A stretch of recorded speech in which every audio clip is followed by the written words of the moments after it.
Quiero hacer algo muy diferente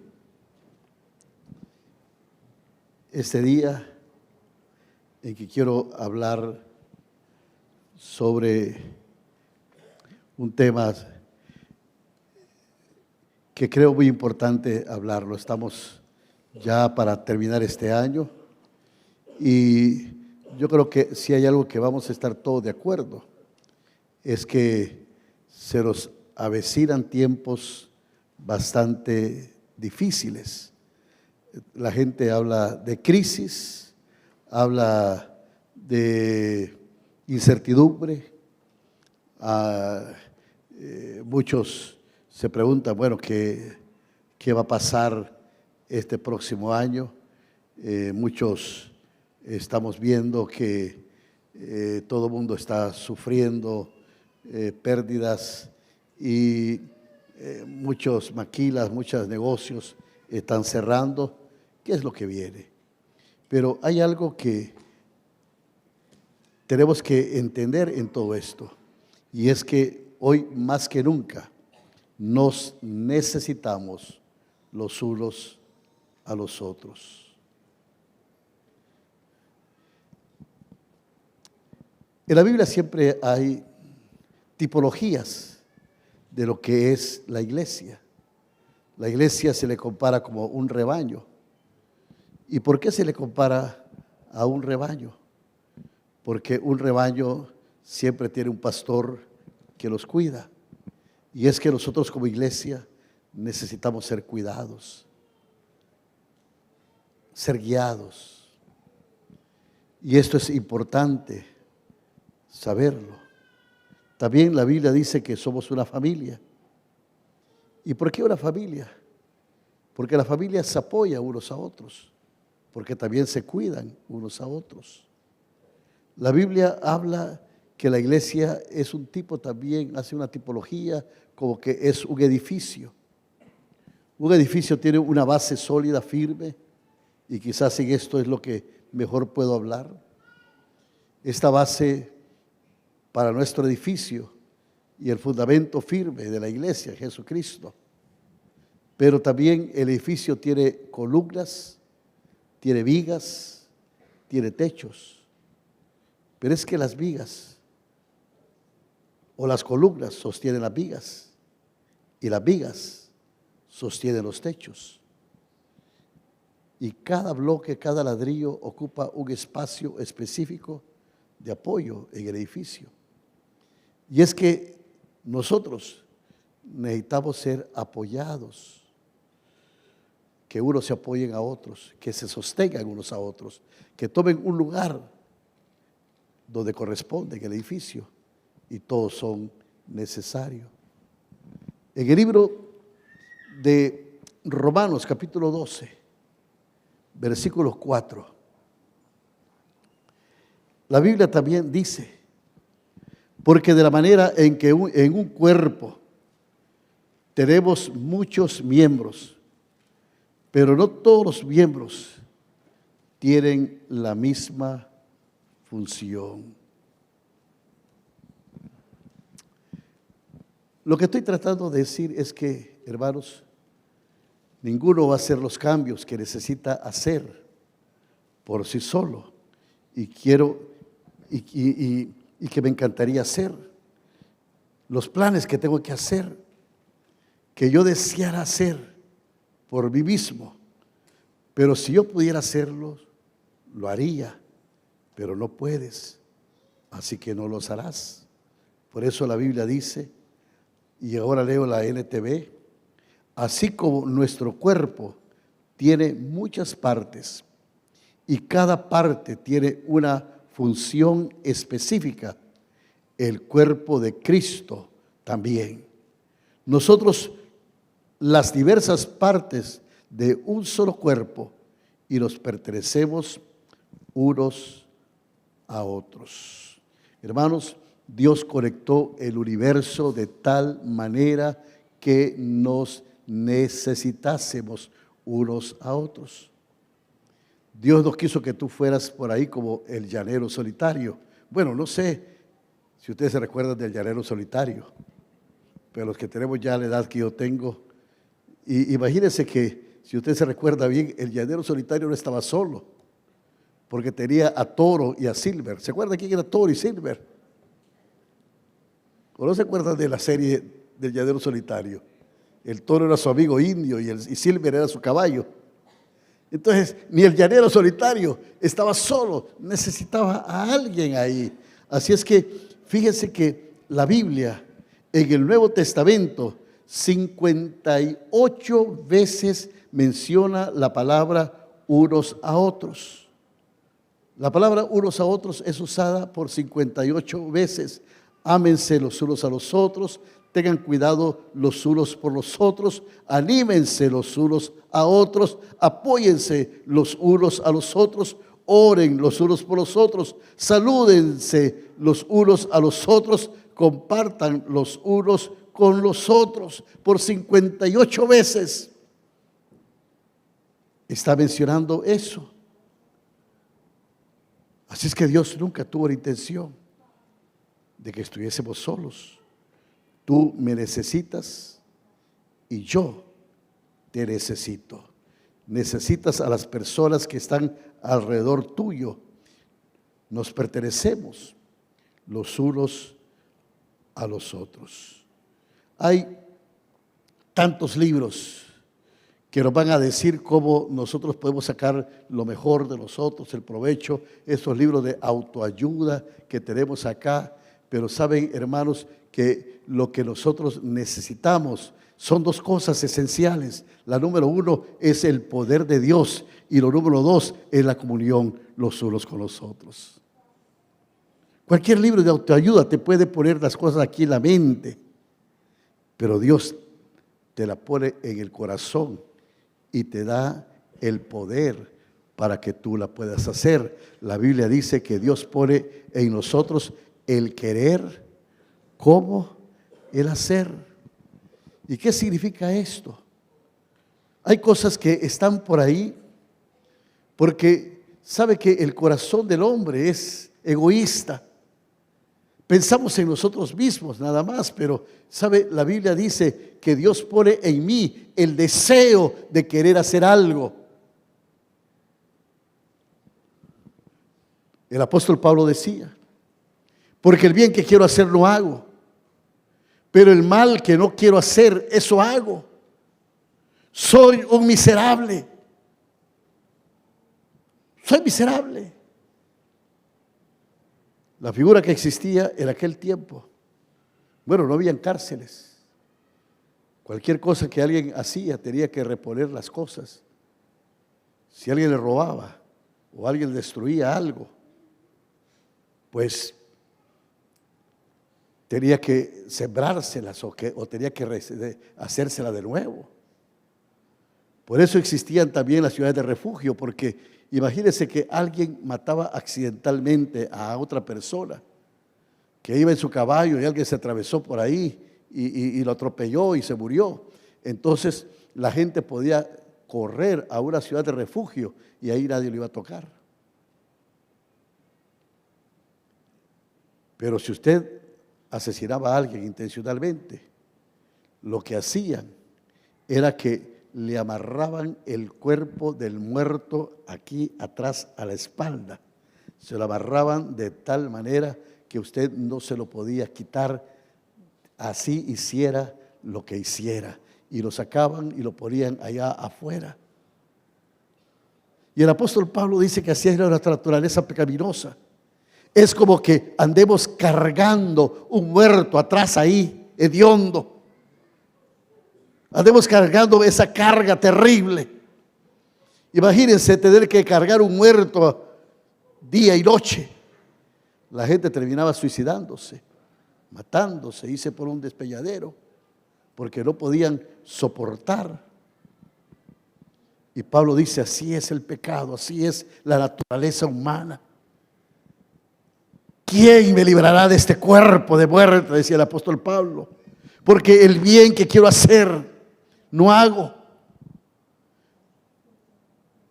¿Cuántas veces nosotros decimos, no voy a ofenderme a mi esposa? Y no ha pasado ni siquiera 10 minutos de haberlo dicho. Y decimos una grosería. Esa es nuestra naturaleza. Pero ¿cómo podemos hacer bien? La Biblia dice que tenemos que amar a nuestros enemigos. Y déjeme decirle, en nuestra naturaleza humana no podemos hacerlo.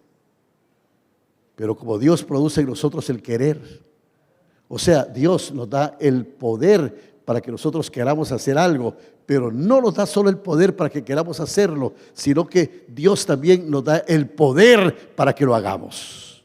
¿Me explico, hermanos? Dios es el que produce en nosotros el querer, como también produce el poder para hacerlo. Amén. Así es que lo hacemos en el Espíritu de Dios, lo hacemos en el poder de Dios. Necesitamos el poder de Dios y necesitamos también la comunión para poder vivir como hermanos, como una familia. Y esto es lo que la palabra nos está diciendo. Así es que aquí, hermanos, en Pierre tenemos personas con todo tipo de trasfondos, pero lo que tenemos que en común es nuestro amor por Dios.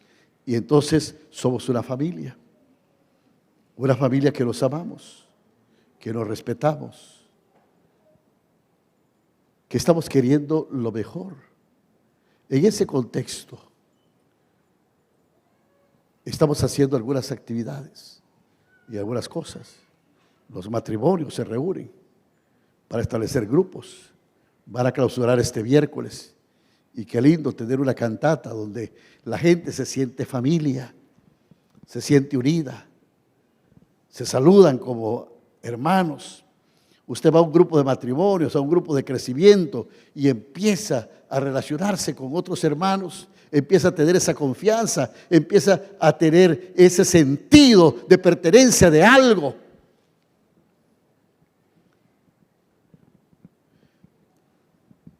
En estos tiempos de crisis tenemos que cuidar hasta saber quiénes van a ser nuestros amigos y las personas con quienes nos vamos a relacionar y los vamos a soportar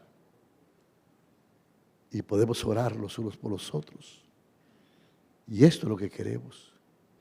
Fíjese que 1 Corintios capítulo 1 versículo 10, Pablo decía esto. 1 Corintios 1:10. Os ruego pues, hermanos, por el nombre de nuestro Señor Jesucristo. Y decía aquí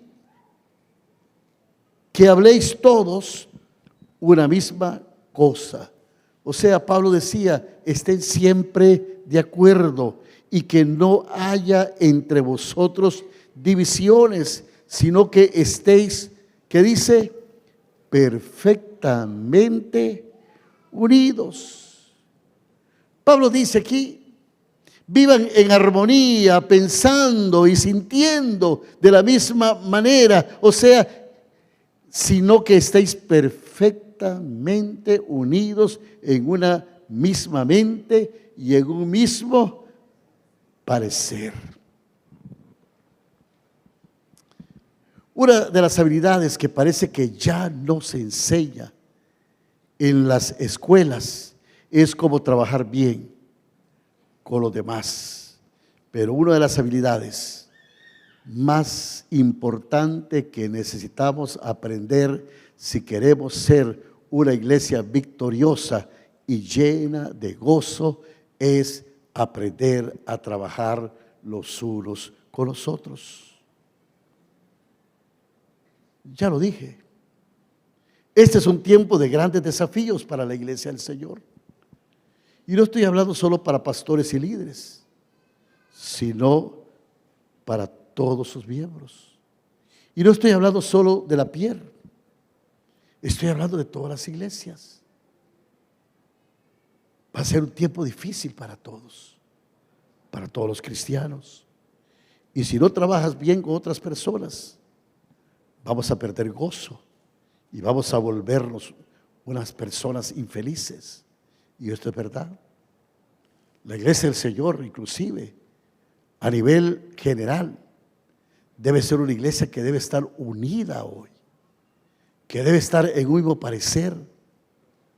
Yo mismo como pastor he creído que Dios no tiene denominaciones, Dios lo que tiene es iglesias. Y una de las cosas que no debemos de hacer ni permitir que se haga es hablar mal de otro pastor o hablar mal de otra iglesia. De todas maneras, hermanos, todos estamos en el mismo equipo del Señor, ¿no es cierto? Así es que dejemos las cosas malas para los políticos, pero como iglesia de Dios, respetémonos y amémonos. Ahora, ¿qué necesitas aprender para poder trabajar bien con otras personas en estos tiempos de crisis? Dos cosas. En primer lugar, debes aprender a cooperar con los demás. La primera cosa que debemos de aprender, ¿qué es? A cooperar con los demás. Hay un hombre que se llama, en la Biblia, que se llama Epafrodito. Miren qué nombre más bonito este. No sé si alguien está esperando un nieto, pero le pueden decir Epa, o le pueden decir Dito, o le pueden decir Fra. Epafrodito. Epafrodito fue un hombre que la iglesia de Filipos envió a Roma con un regalo financiero para el apóstol Pablo, que estaba en prisión. Ahora, mire bien este versículo, Filipenses capítulo 2, versículo 25. Y estoy hablando que debemos de aprender a cooperar con los demás. Y Pablo está diciendo, y dice aquí, creo que es necesario enviarle de vuelta a Epafrodito, mi hermano colaborador y compañero de lucha, a quien ustedes han enviado para atenderme en mis necesidades. Mire este versículo bien. Y fíjese aquí que Pablo está llamando a Epafrodito hermano, luego compañero de trabajo, o sea, compañero de milicia. Y también Pablo le está llamando compañero de trabajo y compañero de milicia, Así es que él habla de esto. ¿Qué está diciendo aquí? Que la iglesia es una familia, que somos hermanos y hermanas, que somos una familia verdadera, que la iglesia del Señor tiene que verse como familia, pero también está hablando que la iglesia es una sociedad colaboradora. Somos socios, colaboramos los unos a los otros, estamos apoyando los unos a los otros, estamos queriendo ser compañeros los unos a los otros. Y luego habla de que somos mensajeros y compañeros de milicia, que somos compañeros de lucha. Ahora, déjeme tomar un paréntesis aquí para decirle también que la lucha de la iglesia no es contra sangre y carne, sino contra huestes de maldad en lugares celestiales. Algunas veces nosotros como iglesia hemos confundido a nuestro enemigo, o quién es nuestro enemigo. Y como iglesia, y digo como iglesia, nuestro enemigo no es la presidenta Xiomara Castro, tampoco es Mel Zelaya, tampoco es el ejército, tampoco son los empresarios. Algunas veces nos equivocamos. Como ciudadanos, usted puede tomar partido. Como ciudadano, usted puede decir, bueno, yo voy a apoyar a los padres de familia. Los padres de familia es una institución de lucha, que lucha por sus derechos. Es una entidad de choque, pero la iglesia no es una entidad de choque. La iglesia es un organismo que tiene vida, la vida de Cristo, y no es de choque. La iglesia es de diálogo y de reconciliación y de respeto. Pero la iglesia, hermanos, debe ser una iglesia que tiene que identificar su verdadero enemigo, y el verdadero enemigo de la iglesia se llama Satanás, el que está atrás de muchas cosas. Nuestra lucha es espiritual, no es de carne, sino que es en el espíritu. Ahora repito, usted como ciudadano, si quiere apoyar al Boca, apoye como ciudadano. Si no lo quiere apoyar, no lo apoye. Pero como iglesia, nuestra lucha no es contra sangre y carne, nuestra lucha es espiritual. ¿Me entiendo, hermano? Y Pablo decía, tú eres compañero de milicia en la lucha espiritual que estamos librando. Por eso hablo y digo, identifiquémonos bien. Somos una familia. Somos una familia. La Biblia dice que el corazón del hombre es más perverso que todas las cosas. La gente tiene buenas intenciones en hacer cosas, pero el diablo toma esas buenas intenciones y las tuerce. Y no podemos estar nosotros confiando en argumentos humanos, en promesas humanas. Nosotros vivimos un día a la vez confiando en el Cristo de la gloria, que nos salvó, nos redimió, nos transformó para vivir vidas santas para Él. Apartados del mundo y trabajando en el reino de Dios. Y en el reino de Dios, ahí está la justicia de Dios. Y esa es la justicia que prevalece. Así es que tenemos que ser compañeros. Por eso tenemos que respaldarnos. Por eso tenemos que cuidarnos. Por eso tenemos que estar aquí en comunión. Por eso, hermanos, tenemos que estar con el objetivo común que tenemos. Trabajar juntos y servir juntos con el objetivo común, que es la gran comisión: ganar almas para Cristo. También están en la misma lucha contra Satanás y necesitamos apoyarnos mutuamente. Y el mejor lugar para aprender a cooperar con los demás es la iglesia del Señor, y esto es lo que debe ser. En segundo lugar, tienes que aprender a ser considerado. Debemos de aprender a ser, ¿qué, hermanos? Considerados. Ahora, ¿qué significa la palabra considerado?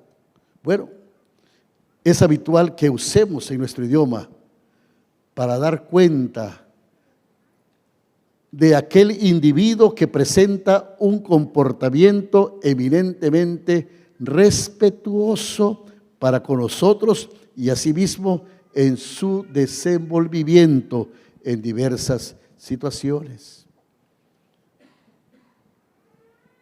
Dije, aquel individuo que presenta un comportamiento evidentemente respetuoso para con nosotros y asimismo en su desenvolvimiento en diversas situaciones. A mí me gusta decir que algunas veces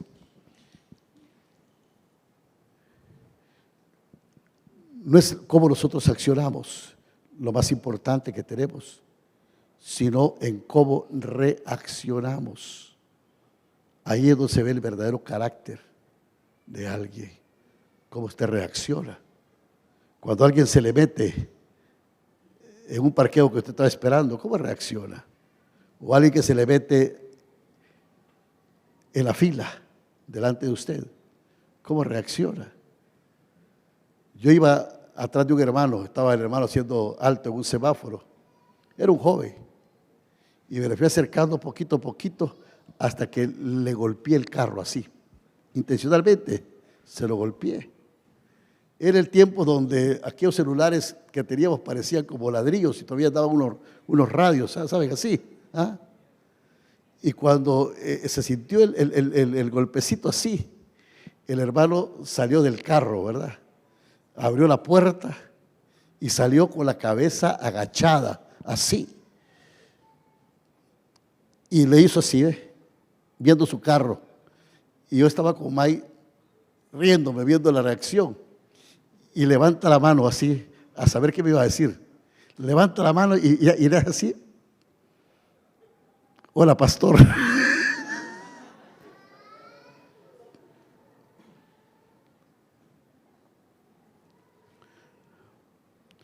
¿Cómo reacciona? ¿Sabe? Estamos con los nervios de punta. La crisis está terrible. ¿Cómo reaccionamos? Pablo estaba en prisión y este libro de Filipenses lo escribe en la cárcel. Ya Pablo estaba listo para que lo ejecutaran. Y a este libro de Filipenses se le llama el libro del gozo. ¿Cómo reacciona cuando está en problemas? El gozo del Señor es nuestra fortaleza y nadie puede quitar el gozo. Pero mire lo que Pablo está diciendo y nuevamente de Epafrodito en Filipenses, ahora el versículo 26, el versículo que sigue, cuando dice: porque él tenía gran deseo, y voy a leer la NBI, si usted tiene la NBI me lo pone mejor, hermano. ¿Qué dice Pablo? Él los extraña mucho a todos y está afligido porque ustedes se enteraron de que estaba enfermo. Observe aquí que hay dos ejemplos de consideración. Pablo, en primer lugar, es considerado con Epafrodito por la nostalgia, así es, nostalgia que él tenía por la iglesia de Filipos. ¿Saben? Pablo estaba en Roma ya, listo para ser ejecutado. Él necesitaba un compañero, alguien que estuviera con él ahí, que lo visitara. Estaba solo, pero él considera, él ve la nostalgia que tiene Epafrodito por volver a su tierra. Y él es considerado, él lo está pensando tanto en él. Él está pensando en la necesidad que tenía Epafrodito por volver. Pero Epafrodito también es considerado aquí con los filipenses, con la iglesia de Filipos. Porque la iglesia de Filipos se dio cuenta que Epafrodito estaba enfermo. Y ellos estaban afligidos porque no sabían cómo Epafrodito iba a reaccionar estando ahí en ese lugar. Y él considera también querer volver para que los hermanos no estén en esa angustia que estaban por él. Son ejemplos de consideración. Hermanos, ¿sabe que en el liderazgo cristiano y en el liderazgo que tenemos que tener, la consideración es lo que más tenemos que entender? Porque por naturaleza somos desconsiderados. Porque nosotros solamente pensamos en nosotros mismos y no pensamos en los demás. ¿Sabe el ejemplo aquel que yo creo que ya lo puse una vez? Cuando Jesús fue a la última cena. Ese tiempo para Jesús era el tiempo más difícil. He estado en el lugar de la muerte de mucha gente. La gente cuando está muriendo, parece que necesitara de uno. Hace 2 semanas yo viajé a Nueva Orleans porque mi mejor amigo estaba muriendo. ¿Sabe que yo llegué un martes en la noche y su hijo que me fue a traer al aeropuerto me dijo, él me dice tío porque nos llevamos como hermanos y su familia me dice tío, mis hijos le dicen tío a él también y me dice tío, mi papá ya no abre los ojos, ya no habla. Y yo dije para mí, llegué tarde, bueno, pero por lo menos voy a estar ahí con la familia. Cuando yo entré, todos ahí estaban alrededor de él y empezaron a decir, y él abrió los ojos. Y yo me le acerqué y le abracé. ¿Y sabe qué habló? ¿Y sabe qué dijo? Danielito, viniste. ¿Sabe que me estaba esperando? Eso fue lo último que él dijo. Y la última vez que él pudo abrir los ojos. Al día siguiente murió. Estuvimos ahí. Y la familia y todo el mundo lo que necesita es alguien que lo atienda, alguien que esté ahí. Y eso pasaba cuando Jesús fue a la última cena. Después de la cena lo iban a entregar y lo iban a capturar. Había estado en Getsemaní, hasta sudando gotas de sangre, porque iba a la muerte. Pero fíjese cómo es el ser humano. Porque aquí tenemos dos ejemplos. Primero, mire usted a Pilato. Pilato pudo haber cambiado la historia, porque él sabía, él entendió perfectamente que Jesús era inocente. Y aunque entendió todo esto, él lo pensó en Jesús. Él lo pensó en lo que le iba a pasar a la humanidad entera. ¿Saben qué él pensó? Pensó en él. Pensó en lo que a él le podía pasar. Pensó en que él podía perder su autoridad. Pensó en que él podía perder la gobernación. Él pensó en él. Y pide que un alabastro, un lavamanos con agua. Y se lava las manos. Dijo, no encuentro nada en él, pero ustedes hagan, captúrenlo y mátenlo. Ahora miren otra escena. Jesús entra. El primer caso es de desconsideración, no es considerado para nada. Porque pensamos en nosotros, es el ser humano. Así es el corazón del hombre, egoísta. Egoísta. Sin Cristo es egoísta. Pero Jesús también pide un alabastro con agua. Ahora, había que lavar los pies, pero todos ahí son desconsiderados. Pedro dice, yo soy el líder. Yo no me puedo agachar porque no me puedo rebajar. El otro dice, yo soy el evangelista. Yo soy el que gano almas. Yo soy aquí el importante. El otro dice, no, yo soy el discípulo amado.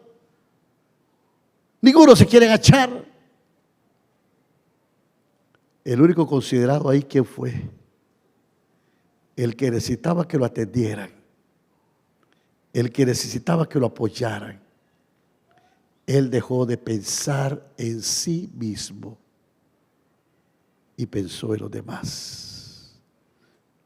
Y pidió el lavamanos y pidió la toalla y se agachó a lavar los pies. Jesús sabía que aunque él se agachara, nunca iba a dejar de ser lo que él era. Él era el Hijo de Dios. Y algunas veces nosotros, por falta de consideración, porque no somos considerados, no queremos pensar en los demás. sino que decimos no. Me puse a pensar, y si para este evento hay un emprendedor que dice, miren muchachos, miren hermanos, yo quiero estar ahí, pero mi empresa viene comenzando y no puedo pagar los 1,500. Lo queremos apoyar y somos considerados. Y le decimos, sí hermano, no hay problema. Ahí va a estar su mesita para usted. Pero los demás que van a decir, ah no, y porque a él le dieron gratis, a mí debe gratis también. Eso es ser desconsiderado. Ser considerado es decir, no, yo puedo pagar el de él también y puedo pagar el mío. Esas cosas son consideradas. Cuando consideramos esto, ser considerado es decir, vamos a participar. Yo no necesito esto, pero voy a participar porque voy a ser considerado con los demás. Porque sé que si yo estoy, también otros van a resaltar su negocio, porque el mío se conoce y el de ellos no. Y por mí van a ir y van a ver a los demás. Qué lindo es esto. Esto es cuando somos considerados. Cuando dejamos de pensar qué voy a ganar yo con esto y pensamos qué puedo aportar yo con esto a los demás. Hermanos, somos una familia. Somos hermanos y hermanas. Y debemos de verlos para ser compañeros y para ser considerados los unos con los otros. Que Dios pueda darnos discernimiento para entender que en tiempos de crisis tenemos que pensar una misma cosa y tenemos que estar en armonía y tenemos que estar juntos como familia de Dios. Que Dios le bendiga y que Dios le guarde en esta hora. Amén.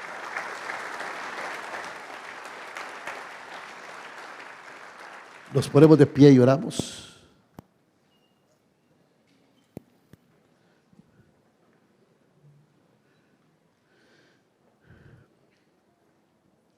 Nuestro Dios y nuestro Padre, hemos estado aquí dirigidos por el Espíritu Santo, porque no hemos hablado palabras, Señor, que no sea de ti. Algunas veces buscamos soluciones donde no las hay. ¿Y a quién iremos, Padre? ¿A quién iremos? Si solo tú tienes palabras de vida eterna. Es verdad, los tiempos son difíciles. Los tiempos son de crisis. Los tiempos, Señor, son tiempos de dudas, sombríos. Pero también nosotros, Señor, reconocemos que tú eres Dios. Por eso no a nosotros, sino a ti sea toda la gloria. Porque ¿a quién iremos, Padre? ¿A quién? Solo tú tienes palabras vivas. Y yo te pido, oh Dios eterno, que pongas en el corazón de mis hermanos y mis hermanas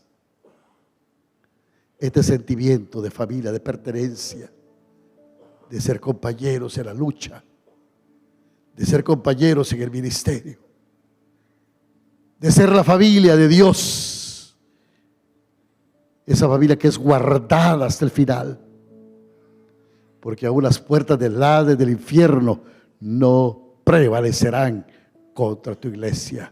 Padre, por eso estamos creyendo que tú vas a sostener a tu iglesia hasta el fin. Que nos cobijemos bajo tus alas y que allí estemos seguros. Oh Dios eterno, danos discernimiento para entender que en estos tiempos difíciles el poder de Dios se manifiesta en las vidas. Ese poder, oh Dios eterno,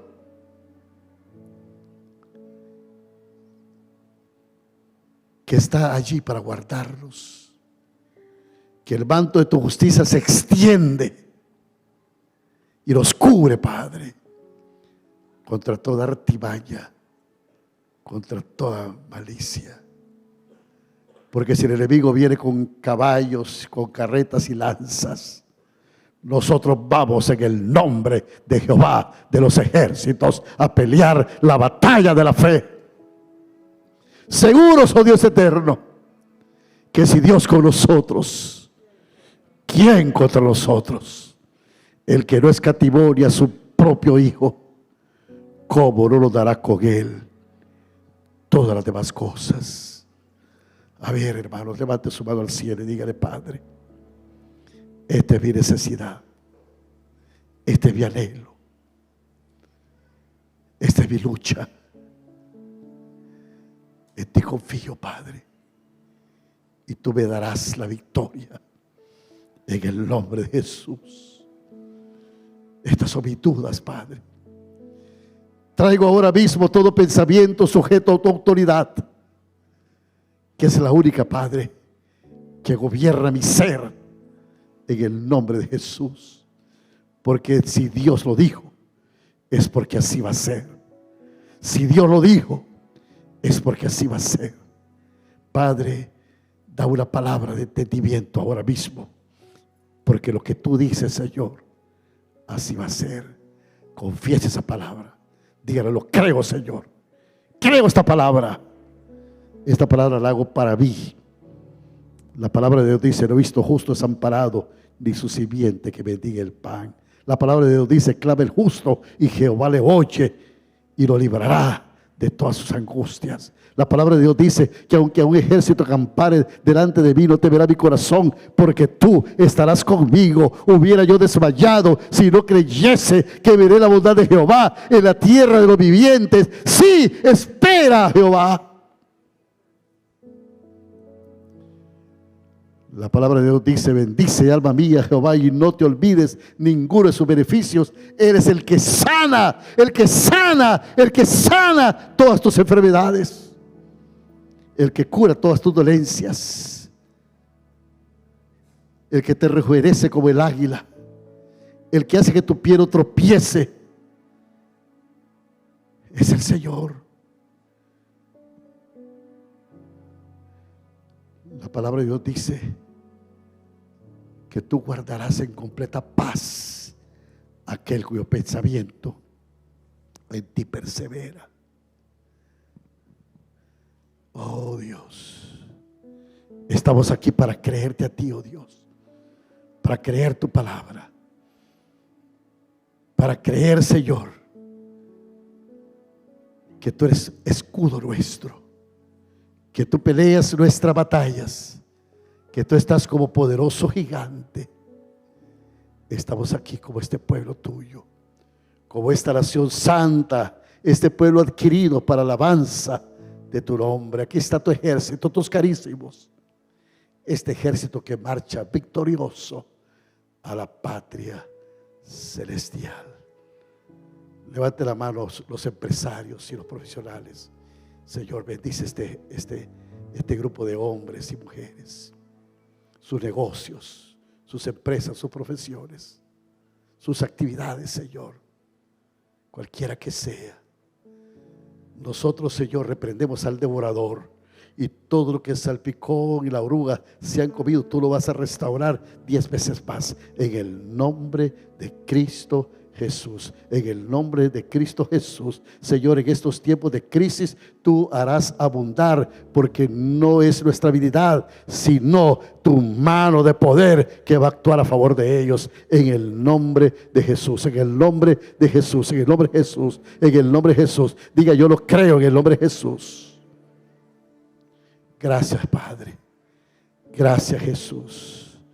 Gracias porque tú estás conmigo. Yo te alabo y te bendigo y te exalto. Y profetizo, Señor, un año de prosperidad y de bendición en el 2024. No por nosotros, sino por tu poder. Gracias, Señor. tú te glorificas en el nombre de Jesús. Y en el nombre de Jesús oramos. En el bendito y sacrosanto nombre de Cristo Jesús oramos. Y el pueblo de Dios dice: amén y amén. Mis hermanos, ¿por qué no damos un aplauso fuerte a Dios? Él nos da victoria. Nos da victoria este día. Nos despedimos con su paz. Que Dios le bendiga a cada uno de ustedes. Vayan con la paz del Señor. Amén.